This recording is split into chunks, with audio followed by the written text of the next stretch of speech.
لله ما في السماوات وما في الأرض له الملك وله الحمد وهو على كل شيء قدير هو الذي خلقكم فمنكم كافر ومنكم مؤمن والله بما تعملون بصير خلق السماوات والأرض بالحق وصوركم فأحسن صوركم وإليه المصير يعلم ما في السماوات والأرض. Di antaranya Allah Tabaraka wa Ta'ala untuk bertemu dengan bulan yang penuh dengan berkah, bulan di mana rahmat Allah Subhanahu wa Ta'ala turun begitu besarnya, bulan di mana kesempatan pintu taubat Allah Tabaraka wa Ta'ala bukakan kepada kita semuanya, yang dengannya mudah-mudahan seorang muslim tidaklah diberikan kesempatan yang seperti itu, melainkan semoga Allah Subhanahu wa Ta'ala menjadikan itu kesempatan baginya untuk memperbaiki mungkin dari waktu-waktu yang sebelumnya dia telah melakukan banyak kemaksiatan, kelalaian yang mungkin dengannya ia tidak memperbanyak amalan-amalan ketaatan. Kalam Allah Subhanahu wa Ta'ala ya, dalam bentuk Al-Quran yang dulu mungkin dia meninggalkannya, pada bulan-bulan seperti ini Allah Subhanahu wa Ta'ala memudahkannya. Dan semoga Allah tidak menjadikan kita di antara golongan orang-orang yang sekalipun Allah Subhanahu wa Ta'ala telah membukakan rahmatnya yang seperti ini, dia tetap menjadi orang-orang yang lalai sehingga mendapatkan doa yang disebutkan oleh malaikat Jibril dan diaminkan oleh Rasulullah sallallahu alaihi wasallam. Ya, tatkala malaikat Jibril menyebutkan raghima anfu rajulin dakhala alaihi Ramadan falam yughfar lah, ya sungguh ya sangat celaka seorang laki-laki yang dia masuk diberikan kesempatan oleh Allah Subhanahu wa Ta'ala bulan Ramadan, tetapi Allah Tabaraka wa Ta'ala tidak mengampuni dosa-dosanya.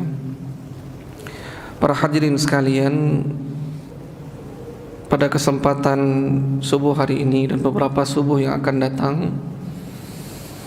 saya akan membahas sedikit, ya mungkin sampai selesai, sebuah adab yang sangat penting pada hari-hari ini kita perlu untuk mengetahuinya.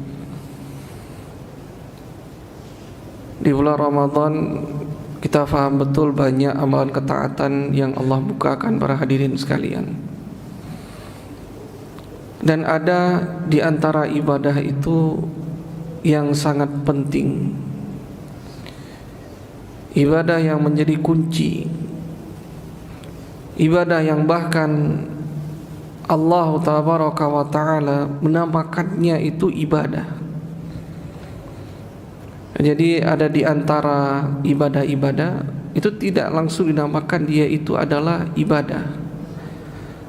Sebagai contoh, Nabi SAW menyebutkan Al-Hajjul Arafah. Haji itu adalah Arafah, padang Arafah. Seorang dia wukuf suatu tempat dinamakan dengan Arafah. Kalau seandainya dia menanyakan apakah haji itu hanya wukuf di Arafah, jawabannya tidak. Tapi kenapa Nabi SAW menyandarkan kata haji itu dengan wukuf di Arafah? Karena sangat pentingnya wukuf di Arafah.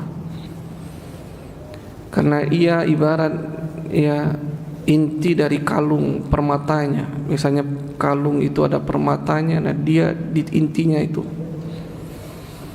Dan ibadah ini yang sangat kita butuhkan pada hari-hari seperti ini juga sedemikian para hadirin. Ya, tatkala Nabi SAW mengatakan ad-du'a huwal ibadah. Ya, apa itu para hadirin sekalian? Seorang dia memperbanyak doa. Nabi menyebutkan doa itu adalah ibadah. Doa itu intinya ibadah. Dalam beberapa hadis yang lain walaupun dihukumi lemah oleh sebagian para ulama, doa mukhul ibadah. Ya, doa itu intinya dari ibadah. Kalau seandainya seorang dia bertanya pentingnya doa perintah yang Allah Subhanahu wa taala berikan kepada hamba-hambanya untuk berdoa, itu banyak. Di antaranya Allah Subhanahu wa taala menyebutkan, ya, ud'uni astajib lakum wa qala rabbukum ud'uni astajib lakum innal ladzina yastakbiruna 'an ibadati sayadkhuluna jahannama dakhirin. Apa kata Allah Subhanahu wa taala? Wa qala rabbukum, berkata Tuhan kalian, ud'uni, Allah perintahkan, berdoalah kepadaku, astajib lakum, aku akan mengijabah doa kalian. Kemudian Allah bukan hanya memerintahkan para hadirin, Allah ancam yang tidak mau mengerjakan atau dia berdoa kepada Allah Subhanahu wa taala. Allah sebutkan, Allah lanjutkan dalam ayat itu, innal ladzina yastakbiruna an ibadati, sesungguhnya orang-orang yang dia itu sombong dari beribadah kepadaku. Coba para hadirin sekalian, siapa yang dimaksud sombong dari beribadah? Ibadah itu yakni ad-doa. Allah sendiri yang mengatakan para hadirin, doa adalah ibadah. Apa sebabnya? Karena dia sangat-sangat penting. Begitu pula, ya, innal ladzina yastakbiruna an ibadati, orang-orang yang sombong dari berdoa kepadaku, sayadkhuluna jahannama dakhirin, Allah Subhanahu wa taala akan memasukkannya ke dalam neraka keadaannya hina dina. Dalam ayat yang lain Allah Subhanahu wa taala menyebutkan, ud'u rabbakum tadarru'an wa khufyah, berdoalah kalian kepada Tuhan kalian tadarru'an wa khufyah, dalam keadaan tunduk dan dalam keadaan sembunyi-sembunyi dengan suara yang kecil. Dalam ayat yang lain Allah Subhanahu wa taala menyebutkan di antara sifat-sifat para anbiya yang salah Allah sebutkan nanti Nabi Nuh bagaimana cara berdoa, ya, dan doa apa yang beliau, ya, lantunkan yang Allah Subhanahu wa taala hikayatkan dalam Al-Qur'an. Begitu pula kemudian Allah Subhanahu wa taala menyebutkan doanya Nabi Ayyub.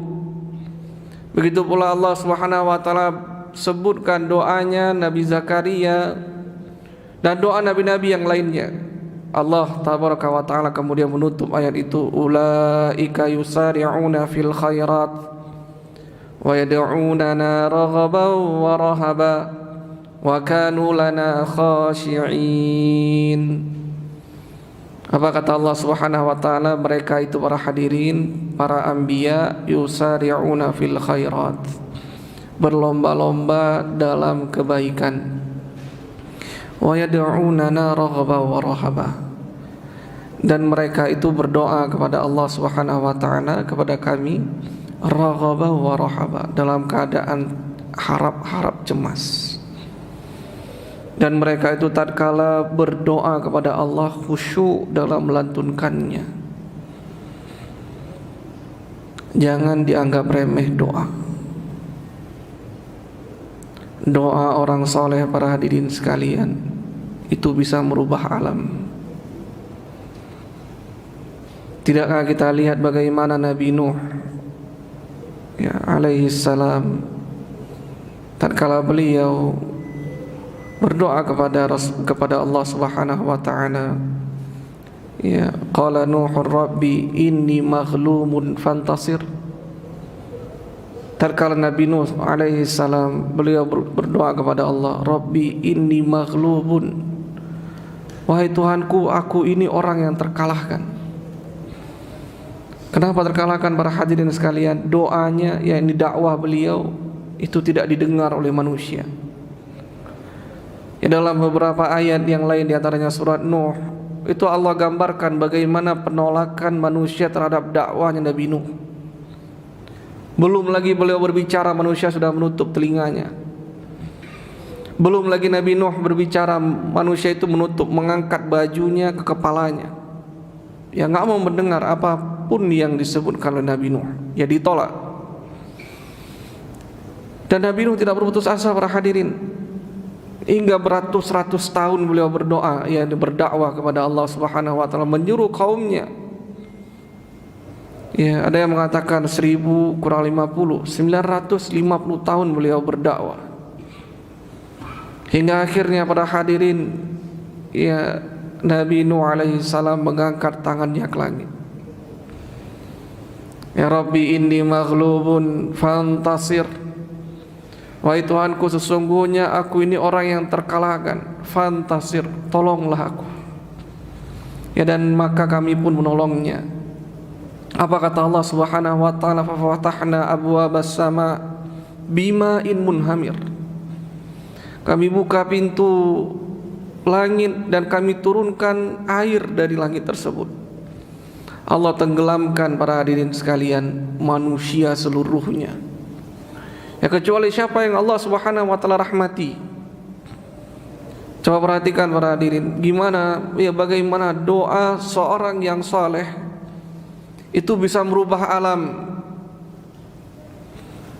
Begitu pula Nabi sallallahu alaihi wasallam, ya beliau pernah menyebutkan rubba asy'ad akbar yaruddu bil abwab law aqsama 'ala Allah la abarra. Apa kata Nabi sallallahu alaihi wasallam? Sajadi ada seorang manusia para hadirin sekalian, asy'ad akbar. Dia itu ya rambutnya kusut, ya pakaiannya berdebu para hadirin. Ya ruddu bil abwab, kalau seandainya dia mengetuk pintu, manusia akan menolak beliau. Ya, dia bukan seorang yang memiliki kedudukan di tengah-tengah manusia. Ya, namanya terdengar di langit, tapi dia adalah orang asing di bumi. Rubba asy'ad akbar. Bisa jadi ada seorang kusut masai rambutnya, berdebu pakaiannya. Ya ruddu bil abwab, tertolak di pintu-pintu. Lau aqsama 'ala Allah la barra. Tetapi kalau dia bersumpah atas nama Allah Subhanahu wa taala, Allah akan melepaskan sumpah tersebut. Yakni kalau dia berdoa para hadirin sekalian, ya dia akan dikabulkan oleh Allah Subhanahu wa taala. Para hadirin, hari-hari seperti ini bukankah kita butuh terhadap doa yang demikian?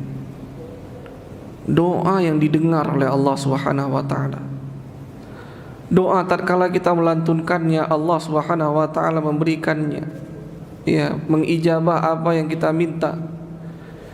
Doa tatkala kita meminta kepada Allah, ya Allah ampunilah dosa-dosa saya, Allah tabaraka wa taala akan mengijabahnya. Tatkala seseorang dia minta, ya Allah Rabbi habli minas salihin, dengan doanya Nabi Zakaria, ya minta kepada Allah Subhanahu wa taala, habli minas salihin, berikanlah kepada saya ya keturunan, la tadharni farda, jangan tinggalkan aku sendirian. Ya, kemudian Allah Subhanahu wa taala mengijabahnya. Begitu pula tatkala ya Nabi Yunus disebutkan dalam Al-Quran, ya berdoa kepada Allah Subhanahu wa ta'ala, la ilaha illa ant subhanak inni kuntu minadh dhalimin. Ya, tidak ada sembahan yang berhak disembah, la ilaha illa ant, kecuali engkau, subhanak, maha suci engkau wahai Allah, inni kuntu minadh dhalimin, sesungguhnya saya ini di antara orang-orang yang zalim. Coba perhatikan para hadirin bagaimana beliau ditelan dengan ikan paus, tapi ya beliau tidak binasa. Allah Subhanahu wa taala menjaga beliau. Dan tatkala taubat beliau diterima oleh Allah Subhanahu wa taala, dikeluarkan, ya diselamatkan Nabi Yunus, kemudian kembali sehat seperti semula. Seperti itu besarnya doa. Manusia dimakan ikan tidak mati para hadirin. Apa sebabnya? La ilaha illa ant subhanak inni kuntu minadh dhalimin. Seorang nabi yang terkena penyakit, Ya, kita semua tahu bagaimana Nabi Yahya terkena penyakit. Ya, Ayub tadi, Nabi Ayub terkena penyakit, ya, yang dengannya manusia menjauhi beliau, yang dengannya bahkan ya beliau bersendirian, istri beliau pun diminta untuk meninggalkan beliau. Ya, apa yang bisa menghilangkan penyakit tersebut para hadirin sekalian? Doa. Ya, manusia terkena penyakit yang tidak bisa disembuhkan, ya dia masih punya satu senjata lagi, itu Muslim. Dia masih punya doa. Maka kemudian Nabi Ayub ya alaihi salam berdoa kepada Allah Subhanahu wa taala, Rabbi inni masaniyad-dur wa anta arhamur rahimin. Ya, beliau berdoa kepada Allah Subhanahu wa taala, wahai Tuhanku, aku ditimpa dengan kejelekan, keburukan, yakni penyakit, wa anta arhamur rahimin, sedangkan engkau itu yang maha pengasih lagi maha penyayang. Ini kekuatan doa para hadirin sekalian. Sesungguhnya doa itu bisa merubah alam. Kemudian, apa urgensinya bagi kita pada hari ini memperbanyak doa para hadirin? Allah Subhanahu wa taala dengan kasih sayangnya meletakkan sebuah ayat di tengah-tengah ayat yang berkenaan tentang puasa. Ayat sebelumnya, bahkan beberapa ayat sebelumnya itu berbicara tentang puasa. Ayat setelahnya juga berbicara tentang hukum-hukum berkaitan tentang puasa. Dan di tengah-tengah itu Allah Subhanahu wa taala tiba-tiba ya kemudian dengan hikmahnya memunculkan sebuah ayat. Ayat apa itu? Wa idza sa'alaka ibadi anni fa inni qarib ujibu da'watad da'i idza da'an falyastajibu li wal yu'minu bi la'allahum yarshudun. Apa kata Allah Subhanahu wa taala? Wa idza sa'alaka ibadi anni, kalau seandainya hambaku bertanya tentang aku, maka jawablah wahai Muhammad, ini Nabi Muhammad sallallahu alaihi wasallam, fa inni qarib, aku itu dekat, aku itu mengawasi hamba-hambaku, aku itu mendengar, aku itu melihat. Ujibu da'watad da'i idza da'an, aku akan mengijabah orang-orang yang meminta kepadaku. Allah Subhanahu wa taala akan mendengar. Tidak perlu seseorang dia berteriak dalam berdoa kepada Allah Subhanahu wa taala. Allah dekat. Allah mendengar. Allah melihat Anda. Begitu pula kita lihat di beberapa hadis para hadirin sekalian. Nabi SAW mengkhususkan beberapa doa itu tatkala di bulan Ramadan. Di antaranya yang kita tahu ya bagaimana seorang tatkala di malam hari diharapkan padanya malam Lailatul Qadar, dia berdoa kepada Allah, Allahumma innaka afuwun tuhibbul afwa fa'fu anni. Atau kalau seandainya khitabnya jamaah ya secara bersama-sama, fa'fu anna. Doa apa yang dia lantunkan? Allahumma innaka afuwun, ya Allah sungguhnya engkau itu maha pengampun. Ya innaka afuwun tuhibbul afwa, engkau itu menyukai ampunan, suka mengampuni seseorang. Fa'fu anni, maka ampunilah aku. Coba hadirin sekalian, kita diminta, dilatih di bulan Ramadan itu untuk memperbanyak doa. Tetapi para hadirin, banyak manusia ternyata tidak mengetahui fikih dalam berdoa. Dia nggak tahu bagaimana cara bermuamalah dengan Allah Subhanahu wa taala. Bagaimana caranya saya meminta kepada Allah. Maka ada sebagian merasa dia sudah berdoa kepada Allah, tapi Allah tidak mengijabah. Dia sudah meminta kepada Allah anak yang baik, ternyata anaknya menyimpang, nakal. Dia meminta kepada Allah Subhanahu wa taala mungkin sesuatu tidak Allah beri. Ya, maka dibutuhkan bagi seorang fikih ya adab dalam berdoa. Hingga seorang ulama ya Imam Ibnu Qayyim rahimahullah yang kemudian disyarah oleh Syekh Abdul Razzaq Al-Badr, itu menyebutkan suatu ucapan dinukil dari hadis Nabi sallallahu alaihi wasallam, ad-du'a alladzi la yurad, doa yang mana tidak akan ditolak. Maka insyaallah taala para hadirin sekalian, pada pertemuan-pertemuan yang akan datang kita akan membahas bagaimana caranya tatkala saya minta kepada Allah, Allah mengijabah apa yang saya minta. Bagaimana caranya saya meminta sesuatu kepada Allah, Allah pasti akan mendengar.